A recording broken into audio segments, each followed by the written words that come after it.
সরকার যদি আমাদের দুর্যোগের মধ্যে যদি সরকার পাশে না থাকে তাহলে তোমার সরকার দরকার নাই।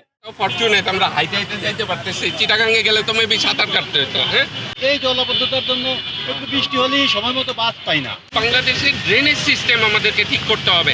আমাদের বন্যার জন্য আমাদের খালগুলো সব ভরে গেছে, নদীগুলো ভরে গেছে।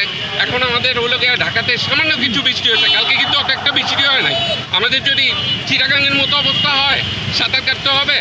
সো আমাদের এই ড্রেনেজ সিস্টেমটা প্রথমে ঠিক করতে হবে। কিন্তু আপনার নিজের চোখে দেখতেছেন মানুষের যাতায়াতের সমস্যা হচ্ছে, মার্কেটের ভিতরে মানে ঢুকেইতে জায়গা এরকম একটা বাংলাদেশের ঢাকার ভিতরে মেন একটা রোডের ভিতরে এরকম অবস্থা হইলে মার্কেটের চতুর্দিকে মার্কেট, তাহলে মানুষের নিত্য পণ্যের সব দিক দিয়ে মানুষের হয়রানি।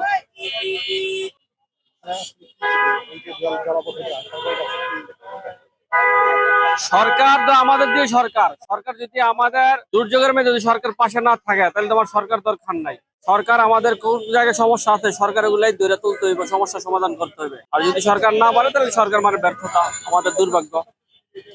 এই যে বৃষ্টিতে আসলে ব্যবসা আপনাদের ব্যবসায় কোনো ব্যবসার ক্ষয়ক্ষতিগুলো আপনারা মানে মার্কেটের এদিকটা ঢুকলে দেখবেন অনেক মার্কেটের ভিতরে পানি ঢুকে আছে নিচতলায়, প্রত্যেকটা দোকানের মধ্যে এদিকটা মানুষ যাতায়াতে খুবই সমস্যা হচ্ছে। এই জলাবদ্ধতা হয়, জলাবদ্ধতার জন্য আমাদের অনেক দুর্ভোগ হয়। যেমন আমরা যারা অফিসগামী, সকালে আমরা অফিসে যাওয়ার সময় দেখা গেছে বাসের জন্য অনেকক্ষণ দাঁড়িয়ে থাকতে হয়। আর এই জলাবদ্ধতার জন্য একটু বৃষ্টি হলেই সময় মতো বাস পাই না। বাসগুলো আসতে, যেমন আমি অফিসে যাওয়ার সময় অন্তত আধা ঘন্টা পর্যন্ত আমাকে দাঁড়িয়ে থাকতে হয়েছে বাসের জন্য।